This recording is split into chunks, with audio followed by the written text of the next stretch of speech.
There is a substituted motion under Article 20, which is the gold-colored paper in your packet of substituted motions.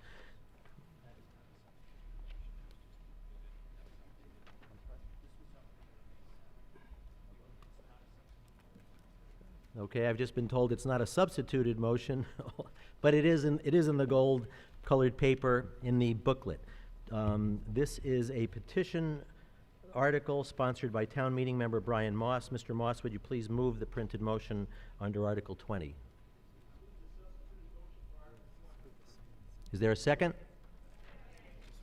Okay, the substituted motion under Article 20 has been moved and seconded that the town adopt a town property pesticide reduction bylaw.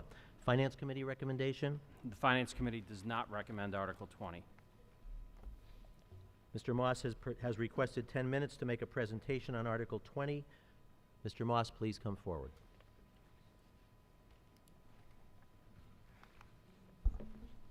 There's going to be a presentation up here, so I'll just wait till that comes on.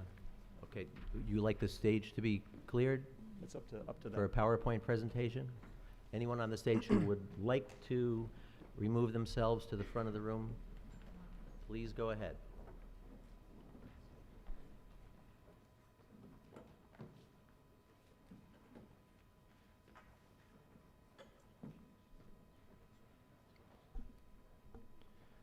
Okay, great. My name is Brian Moss, town meeting member, Precinct 8. Up here I have what we're going to go through tonight on Article 20, which is the town property pesticide reduction bylaw. I'm going to explain what would passing Article 20 mean, why is pesticide reduction important, who is endorsing Article 20, who is prioritizing organic over synthetic, what would it cost, and what would it save. So first, if we pass this, it would adopt a pesticide reduction bylaw. It would be only for town property and not private property. That's very important. It's just for town property, not private property. Pesticides, the word pesticide is defined to include herbicides, pesticides, rodenticides, insecticides, fungicides. Focus on, what it's going to do is first, it focuses on long-term prevention and suppression of pests. So what that means is instead of just spraying, we focus on the long term. There's ways to do that so you can do less. And what's great is through this process is that I learned that the town has done fantastic in this area already. So they already have done a lot to do that. So then after using those kind of process, it would state, secondly, to use pesticides only when other methods fail to provide adequate control of pests. So it's, your first thing is to try to take care of it the right way in the long term. Second thing is only use pesticides if you have to. And so again, the town has done, from the meetings we've had, the town has stated that things that show that they're doing a great job in this area too, where they're trying not to use a lot of pesticides. Thirdly, which is new, would be to prioritize organic pesticides over synthetic pesticides. And from the feedback from the meetings, I did the substitute motion because what I wanted to do is not just restrict them to say, you've got to use organic first, right? And then, have them try organic and, they don't really want to use organic first, or they found from other towns it's not working. So what I did was I try to do the substitute motion to give the flexibility so that it gives the director the flexibility to determine when synthetic pesticides should be used to adequately control the pest. So that way that, they're going to be prioritizing it, the use of organic, but the director has the final say. So he can say, you know what, I've talked to other towns, this isn't working yet, it's not good enough yet, we're just going to still use this synthetic pesticide. So I wanted to make sure that the director would have the are the flexibility to do that. Then I also learned through the process there's some concerns. There are some areas that are going to take more thought, more whatever. So I put those exceptions in, which would be for mosquito control. So this bylaw does not affect mosquito control. That can go along as it is. Lake Quinsigamond, management of invasive species, that can go along as it is. This is now an exception. Jordan and Dean Pond have had algae problems, so again, added that as an exception so they can use what they want in there. And I also added farming because we do have some land that private farms use, and I didn't want that. I just added that in I wanted to make sure I was mindful of that. And then we would have a report annually on pesticide usage. So right now, the town's doing a great job, but it's not really out there. I didn't know that. We can't find that really that easily, and I'll show you later how that's important, where we can actually look at what the town's doing, if they can report on that, so we can see how they're doing. And then another thing is the effective date. The effective date is actually January 1st, 2021. That would be a year and a half from now. So if we pass it tonight, they would have a year and a half to look at this and to really flush out any problems. That should give plenty of time that if we pass this, the town could bring back any small changes that were needed, right? If we really wanted to do this organic first pesticide policy and there was a glitch here or there, they have enough time to fix that. Oops, did I hit that by accident? Oh, no. Okay, why is pesticide reduction important? Pesticides harm health and contribute to disease. So a growing body of evidence in scientific literature shows that pesticide exposure can adversely affect endocrine, neurological, immune, and respiratory systems in humans, pets, and wildlife, even at very low levels. Children are more vulnerable than adults. Children are especially sensitive to pesticide exposure. Children take in more pesticides relative to their size and weight. And chemical pesticides contaminate surface and groundwater. Who endorses the article? So Northeast Organic Farming Association endorses Article 20, which proposes an organic first approach, the ideal gold standard strategy for reducing the use of toxic pesticides. This proposed bylaw would reduce the use of synthetic pesticides and herbicides, more generally termed biocides, destructive of life, and move Shrewsbury forward in its pesticide reduction goals. Massachusetts Sierra Club also endorses Article 20. We need to be cautious with pesticides because these new complex chemicals are difficult to study, as we have seen in the past, like DDT, chloridane. Many are restricted when harms are discovered following many years of usage. So it's usually down the road, 30 years, we find out, oh, we shouldn't have used that.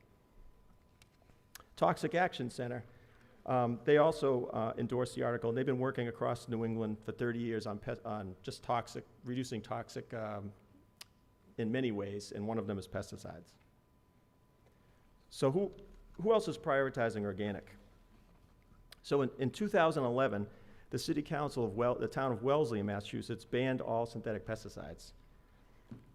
Their Natural Resources Commission said the town of Wellesley recognizes that it is best interest of public health to eliminate the use of toxic pesticides in Wellesley and to introduce natural, organic, cultural, and management practices to prevent and, when necessary, address pest problems.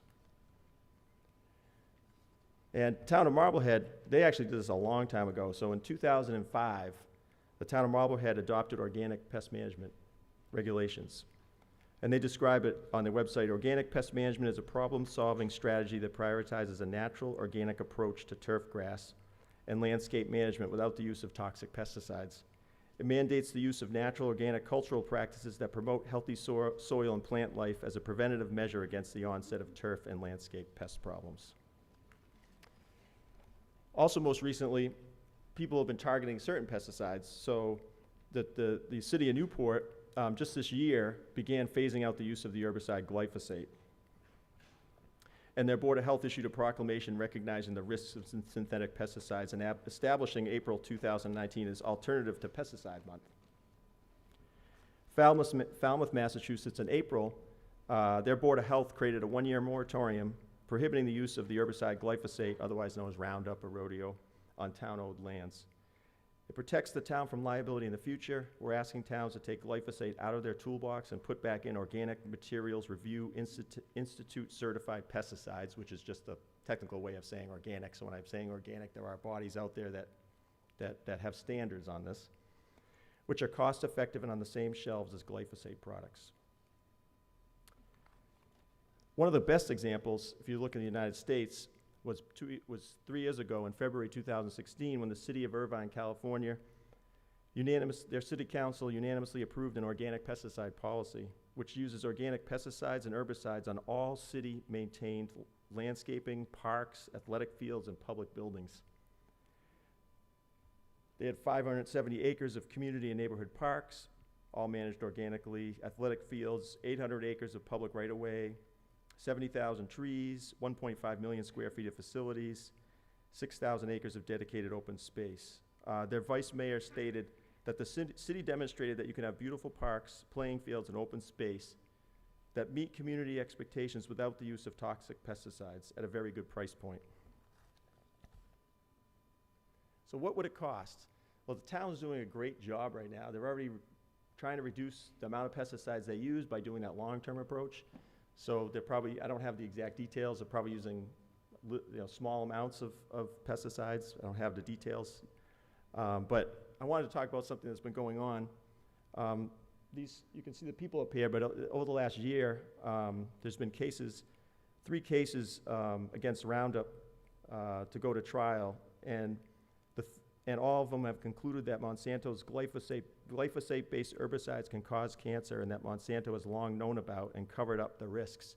You can see there were jury awards unanimously for $389 million, $80 million, and most recently, after, just before the town meeting, $2 billion award against Monsanto for a married couple that had used their Roundup pesticide. So what would it save? Our pollinators, bees and butterflies. A lot of towns right now are trying to be pollinator friendly. There's lots of ways to do that. You can designate yourself pollinator friendly. You can try to ban glyphosate. I try to make this kind of like a positive overall approach that's going to make the town healthier, and it's going to address the pollinator problem, the bee decline, the pollinator decline. We kind of take a stand and say, let's do this. Let's save the pollinators, the bees and butterflies, and be the most pollinator-friendly community we can be. And just to wrap up, to conclude, Jane Goodall's quote, when California did it 2 years ago, pesticides are made to kill living things, and the idea that they only kill the things they're intended to is just wishful thinking. Time and science are revealing just how harmful these toxins can be to humans, animals, and the entire ecosystem. It's encouraging to know that there are people working to stop the use of pesticides in their communities. Non-Toxic Irvine, which was the one in California, the group of people is doing good work to make this change by engaging in a dialogue with its city's leaders. I hope people all over the world would be moved to take similar action. And I hope you do tonight. Please vote yes on this article. Thank you. Any?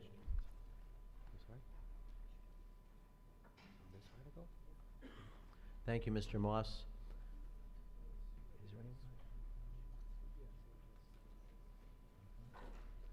Okay, questions or comments with respect to Article 20? Mrs. Snell?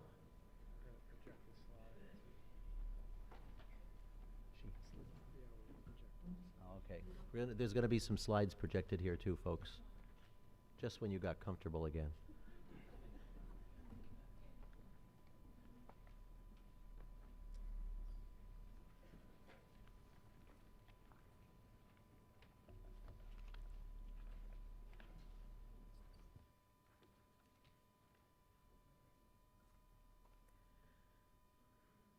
Just waiting for the slide. Okay.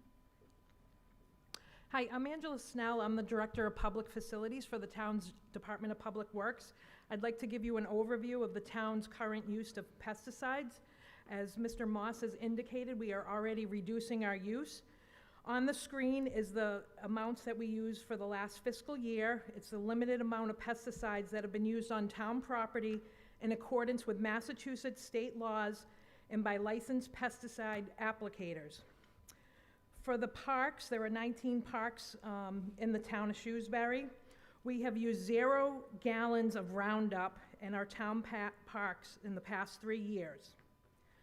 The things that we have used in the parks are 6 gallons of Tribune, which was used one time for the last fiscal year at Dean Park Pond. It was used to treat filamentous algae and help keep the weed growth down. We had 5 applications totaling 35 gallons of Captane XTR, which was used at Dean Park Pond. It's used to treat algae and prevent cyanobacteria blooms in the pond. If you're not familiar with cyanobacteria, it can cause stomach issues, vomiting, and rashes if you touch the water and have a cut on your hand. At Jordan Pond the last year, we did not apply anything because it was not needed. Our ponds are inspected by a biologist 2 times a month from April to September, and applications are applied by a certified pesticide applicator who is trained in water quality management. At Dean Park, we used a couple of cans of hornet's nests that were in the playground fences, and the applications were done by a certified pesticide applicator. In the public building side, we have 971,556 square feet of buildings. That's all town buildings, schools, police and fire stations, library. A total of 2.75 gallons of Ranger Pro herbicide were used, one-time application to treat wood lines near play areas, walkways for poison ivy and weed control at several town properties. Since merging with the Parks Division and Public Facilities, this practice of treating poison ivy with herbicides has been discontinued. Small amounts of Advion ant gel were used for spot treatment in kitchens, and contained traps for rodents were used in kitchen areas and garages. No spraying is done. The school kitchens are inspected 4 times a year by a licensed applicator. Our contractor has indicated that the kitchen staff does a great job keeping these areas clean, so treatments are minimal. The use of organic products such as plant-based oils that contain mint green or wintergreen contain a strong scent and would need to be done when school is closed for a few days and repeated more frequently, as they are not effective and they're more expensive. Any product that we use at the school has to be approved by the state of Massachusetts in our IPM plan. For the highway, there's 160 center miles of public roads. 0 gallons of Roundup have been used by town staff in over 10 years. The town has implemented a roadside mowing program to reduce the weeds on the side of the roads. If the town were to use products, it would need to be in accordance with the state law 333 CMR Section 11, which regulates the right-of-way vegetation spraying. But again, the town has not used pesticides in the past 10 years on the roadways. In the DPW, we have the following staff with certifications.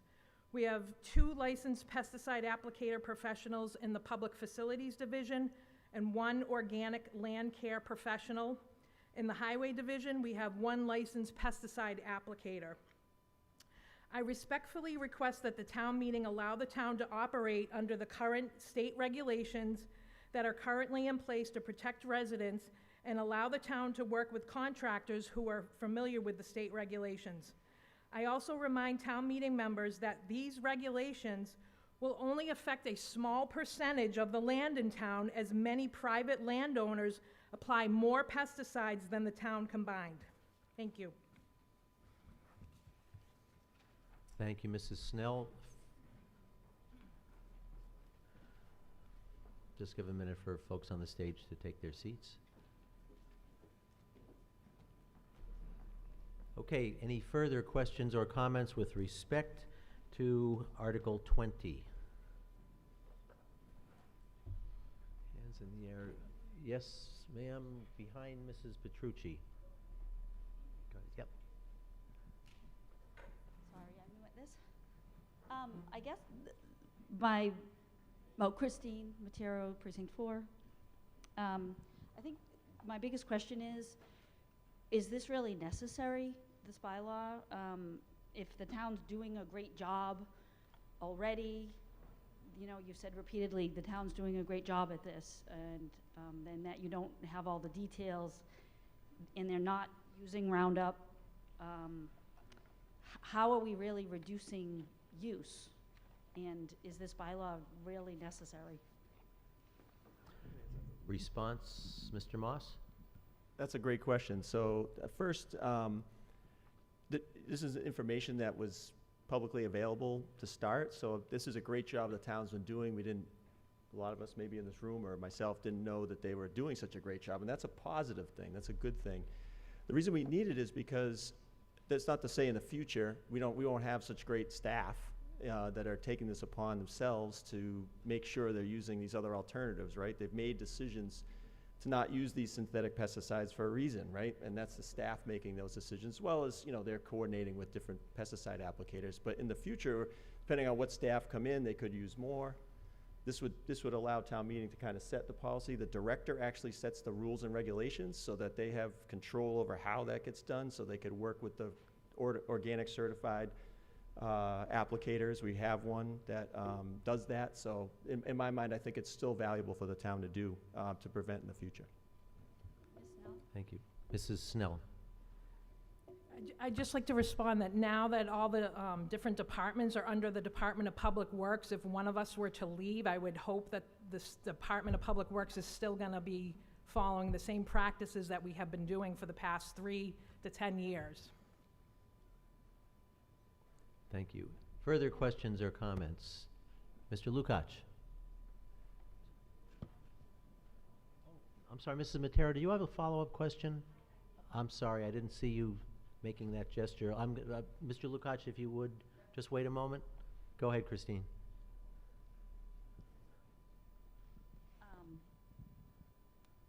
So again, if it's under the discretion of the director, you know, the bylaw was written and now rewritten with a bunch of exceptions. My vote is, in the vote of the people I've spoken with in my precinct, that it's not necessary.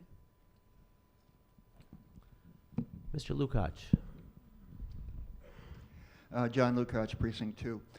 I came to this article after having read it, and I had a question and a comment, and the question has really been answered. Why do we need this article? I was going to ask if anybody has gotten information from the town as to what kind of pesticides we were using. And if the town was already doing a good job, there was no need for this. And as one of the sponsors of this article has already said, town is doing a great job on this area. So number one, this sounds to me like this is a solution in search of a problem. And I don't see why it should have even been brought up. But the other part of this, which was my comment, is going to be this article has no enforcement provisions. So of what value is it? You're going to have a director? I mean, if somebody were to go around and buy some Roundup and apply it, what's the penalty? Where's the enforcement of something like this? If you really felt that strongly about this, there should be some kind of enforcement in the bylaw. Most of our bylaws do say if you violate it, there's some penalty. There's no penalties involved here, other than perhaps the supervisor, admonishing the employee about going out and doing something they shouldn't have done. So I really think this article should be voted down as a waste of time. Thank you. Response, Mr. Moss. So, yeah, so we asked the question that there wouldn't be, is there any kind of teeth to the bylaw? Are there any penalties? And really this is, bringing what I hear a lot, we want a thoughtful approach, right? So I think the town is doing a fantastic job. I'm pleased to hear that. This is great. I'd rather have this than have them say they're using thousands of gallons or something, right? They're doing a wonderful job, and I think we need to put that in writing for the future where it's a thoughtful approach so that when they're doing this, they're sitting around the table where the director would be appointed by the selectmen to say, when we're doing this, we're going to be prioritizing. So I would see that we would have the list of pesticides, and they would probably be reaching out to the people that do the standards, like the NOFA and other things.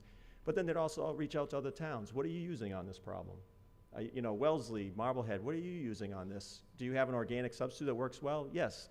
Well, let's try to do that. So it's more of a thoughtful approach.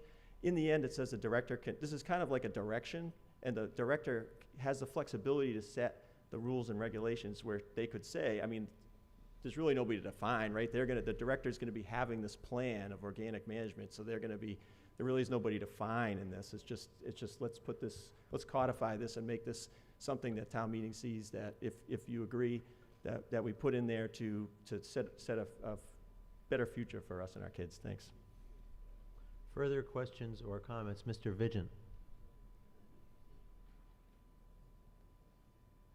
Steve Vigent, Precinct 2. As chairman of the Shrewsbury Board of Health, I wanted to inform the members that at a meeting that we held just prior to the Monday evening town meeting, the board voted 2-1 not to support Article 20. The two members who voted not to support, mainly to give the town department managers more flexibility, rather than putting it in the form of a bylaw. We would like to have the town managers make informed decisions as to how to apply pesticides. Further questions or comments? Mr. Pitney. Patrick Pitney, Precinct 5. Mr. Moss, you stated in your presentation that there were, I believe it was 3 different organizations that endorsed Article 20. Is this a case where you brought Article 20 to them, they reviewed it, and then endorsed the article? Or is it do they have a general approach to organic first? If you could clarify that, I'd appreciate it. Response, Mr. Moss. That's a great question. So those 3 organizations have work in these areas of toxic reduction, or Northeast Organic Farming Association does things as far as farming and producing, our food. And so they're the organization similar to the Mass Farm Bureau in state, and they're everywhere where they actually deal with how we get organic food, right? And also they're in conjunction with Connecticut, where how do we do organic land care? So they're the ones leading this, in the states. The other ones like Mass Sierra Club and Toxic Action Center have campaigns to reduce toxins, such as plastic bags or styrofoam or pesticides or any other toxins in our environment. And so they have these specific campaigns, but I did reach out to them with Article 20 and discuss this with them, and they issued letters to endorse Article 20. So all 3 have specific letters of endorsement from their representatives. Thank you. Further questions or comments, Mr. Gooley?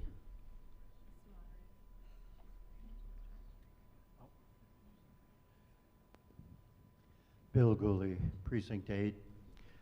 I never like to miss a chance to support something John Lukacs has said, so thank you, John. I have a question and a comment. The question is for Director Snell. Is there currently a written policy that you have created or someone has created to move the department in the direction that you described? Because it seems to me that you are doing a fabulous job in achieving what Brian is trying to achieve. Response, Mrs. Snell. So I have to say that we have a fabulous staff in the DPW, so it's all of us. It's not just myself. It's the Highway Division Manager and the Parks Division Manager.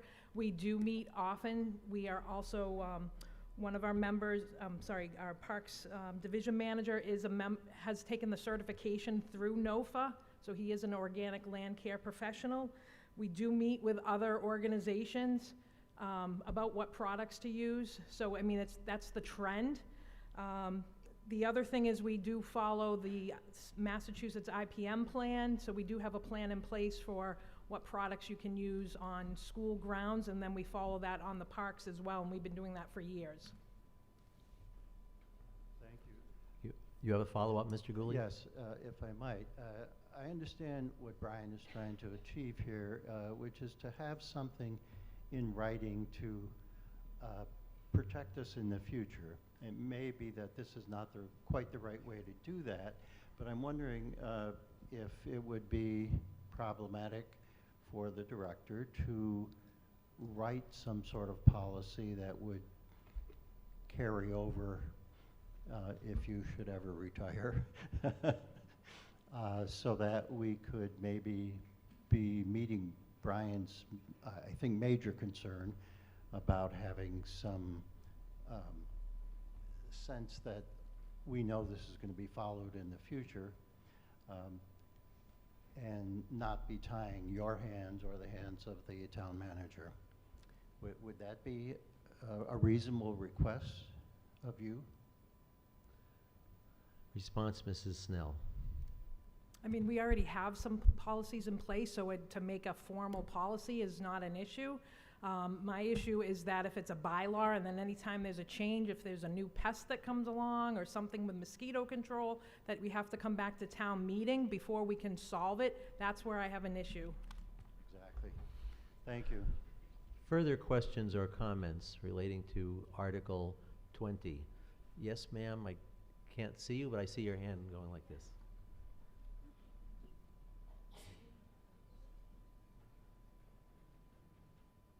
Catherine Catherine Rajwani, Precinct 7. I noticed in the substituted motion, there were changes, which I believe Brian had listened to a lot of the committees and the concerns. So I think with regard to a new pest, I think the director has the ability to address that and not have to come back to town meeting. I think that's specifically in the substituted motion.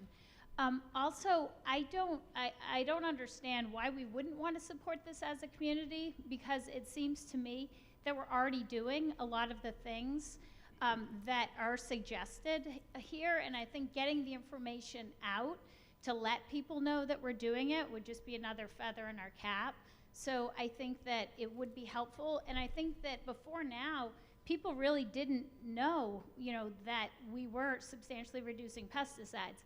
I know just recently, a few years back, when the artificial turf issue was before town meeting, so many people made comments about, the fields that we have and the chemicals that are applied to them, they're so much worse than artificial turf. So obviously there is a lot of misinformation out there about how our town lands are being treated.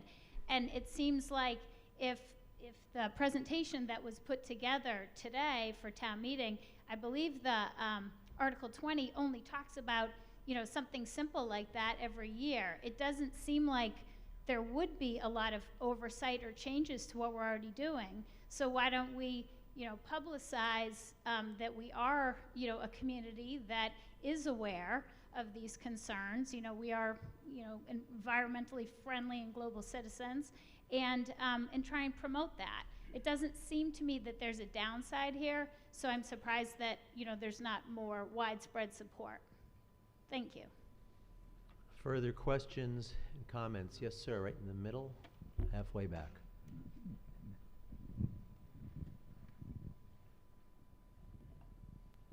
Jesse Shaw, Precinct 4. Hi, Brian. Hi, Angela. I really appreciate the time and energy that Brian did put into this. I don't think it's a waste of time. It opened our eyes to see how good the town is doing. It allowed us to see the things that maybe we could do better, which is maybe having the Public Works Department kind of put something together in writing to help show all the improvements that we've made. But to classify it as a waste of time, I think is very harsh, and it's not acceptable for the time and energy that Brian allowed us to open up our eyes to see that, one, this is needed, and two, the town is doing a good job. Thank you. Further questions or comments? Ms. Hollenbach.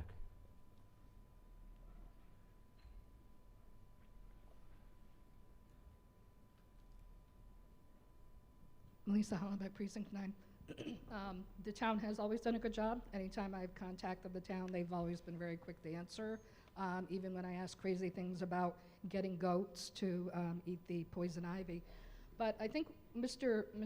Moss's point of making this a bylaw, it does a little bit more than just making it a bylaw. It also says to the citizens and the residents of our town that we value these type of systems and programs. Because as Ms. Snell mentioned, and I think Mr. Moss as well, that most homeowners are the ones that are really misusing pesticides and all the insecticide type stuff and herbicides. And they're the ones that really need to be educated. And this might be elevating that to a higher level by saying, well, the town takes this really seriously. Maybe we should. Because these algae blooms and all these things that are going into the ponds are actually coming from our yards and our neighbors' yards. So this is kind of why, I think we should support it. It's just something the town's doing anyway. Let's just, put a label on it, and maybe it will help all our other town people. Thank you.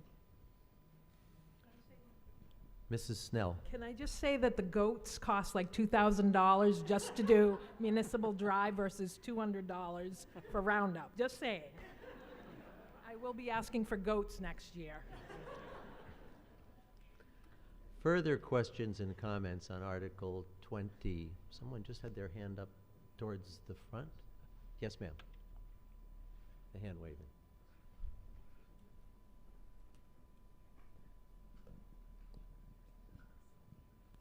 Amanda Leister, Precinct 5. I see the value of this article as a way to gauge the strength of town sentiment regarding pesticide use. Does this matter to us? If this article is defeated, it suggests that this body doesn't care about pesticide use. If this article passes, it's clear that our town does care about reducing pesticide use. If we feel that pesticide use is harmful to the environment or personal concerning to our health, and something like 13,000 lawsuits currently coming at Monsanto suggest that this is a concern, it seems much smarter to me to get this in writing. Once it's in writing, the town knows to use this for planning purposes. Also, as Missy Hollaback just said, it raises the profile of this issue so more people can learn. Thank you. Further questions or comments on Article 20? Mrs. Delgado?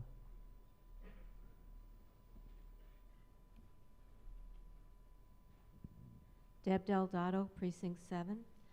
I like the use of the organic pesticides if at all possible, and I'm really very pleased to know how our town is doing as far as minimal use of pesticides in general. Thank you. Further questions and comments? Yes, ma'am, in front of Mrs. Delgado. Danielle Wolfus, Precinct 1. I have a question for Angela Snell. I'm just curious, what do you use on all the large grassy areas, like in front of the town hall or at the schools? Are there pesticides used there? Mrs. Snell. We don't use any pesticides on the fields or the town hall. Further questions or comments? Yes, sir.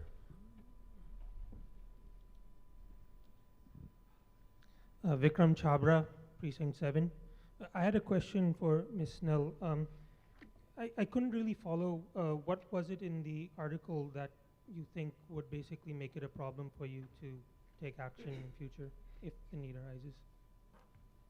Response, Mrs. Snell. I just think it doesn't need to be a bylaw if we're already doing it. We can, if you want us to write a report every year, we're happy to do that. I just don't feel it needs to be a bylaw because there could be some changes in the future that are needed if there's a new pest that becomes present in our area that we might need to treat differently. So that's all. Further question and comments? Mr. Molina?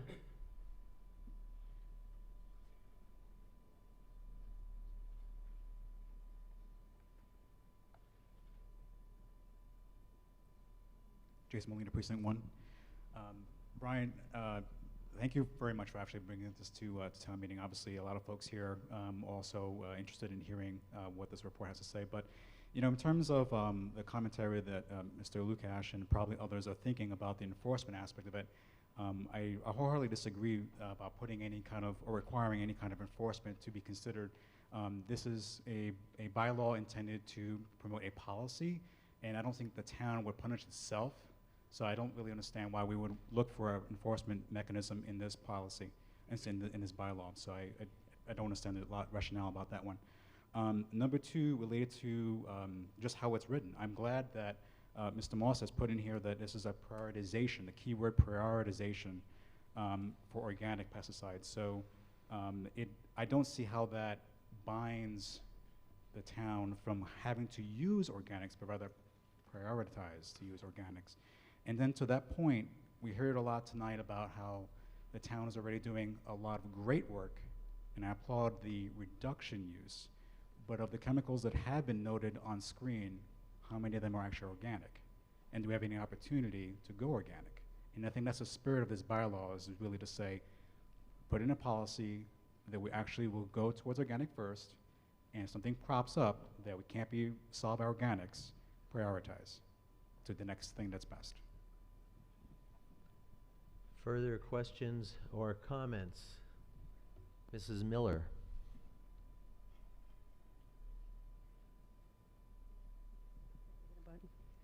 Thank you. Moira Miller, Precinct 10. I guess I'd just like to make a point. I've been sitting here listening. We use the use organic. Some people have spoken out against the use of pesticides.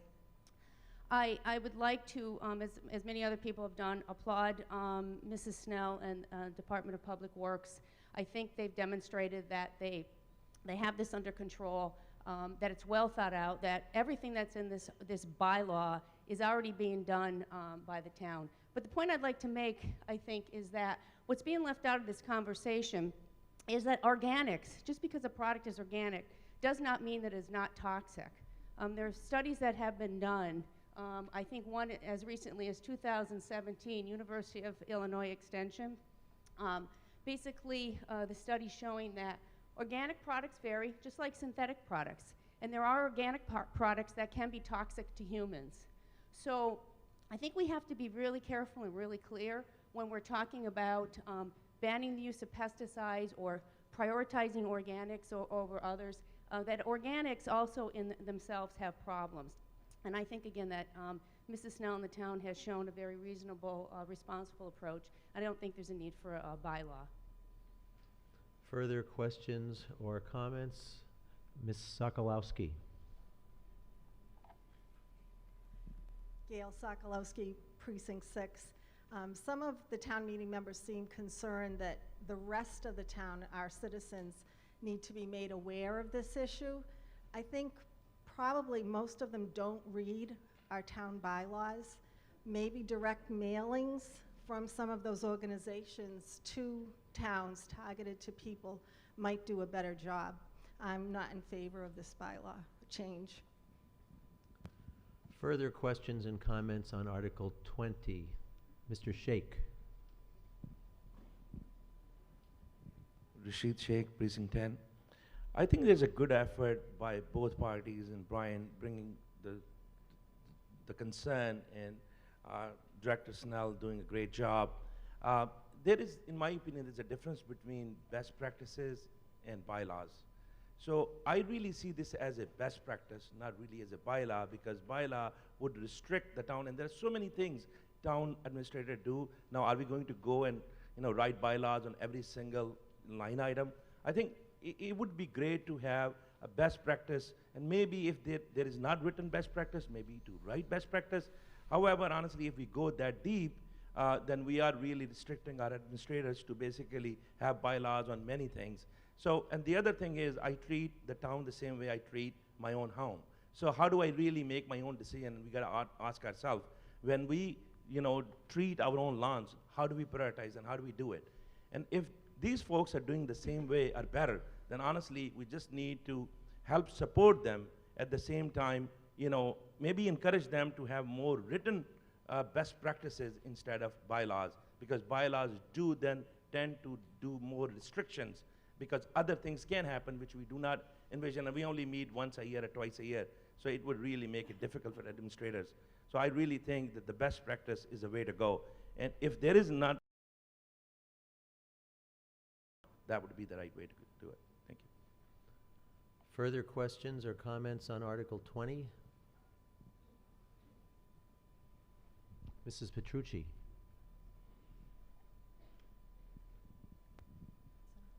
Melanie Petrucci, Precinct 1.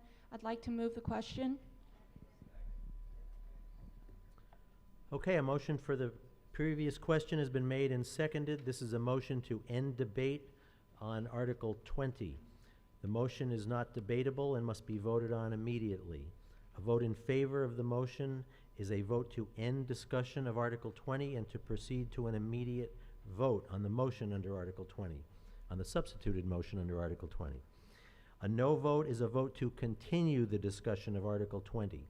This motion requires a majority, this vote requires a 2/3 vote to pass.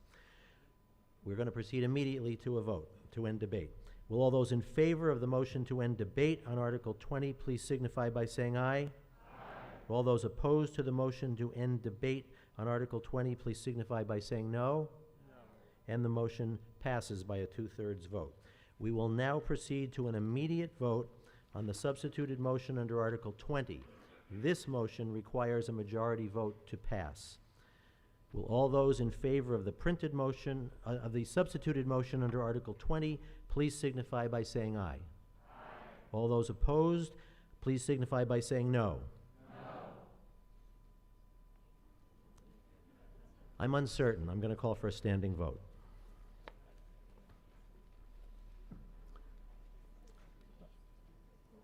I'll ask the tellers to please prepare to record the standing vote.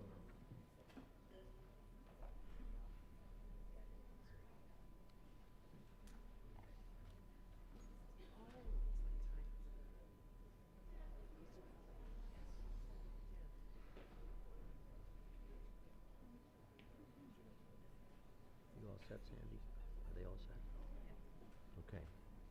Okay, folks, would all those in favor of the substituted motion under Article 20 please stand and remain standing until I ask you to be seated? Please make sure you have your sticker on.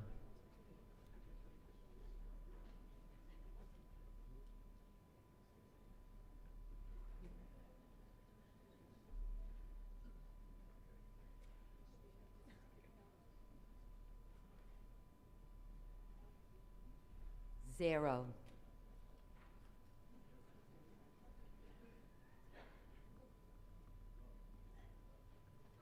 $13. 28.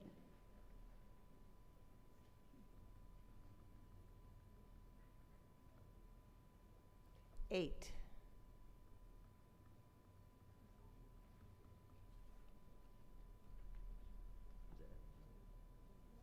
Please be seated.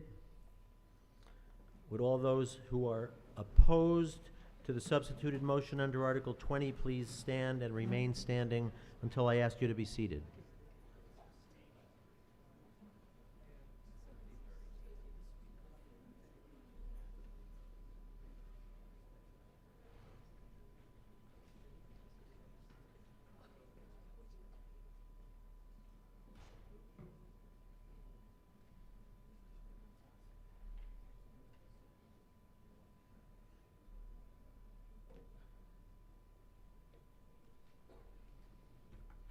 Nine.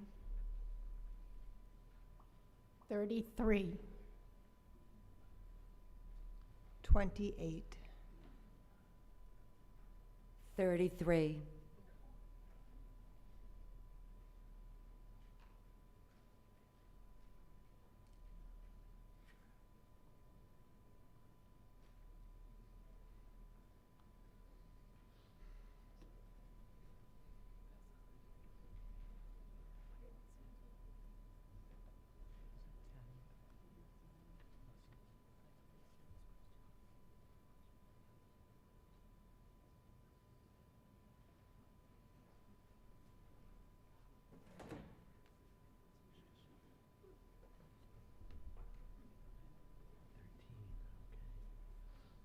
Okay, you may be seated. Thank you.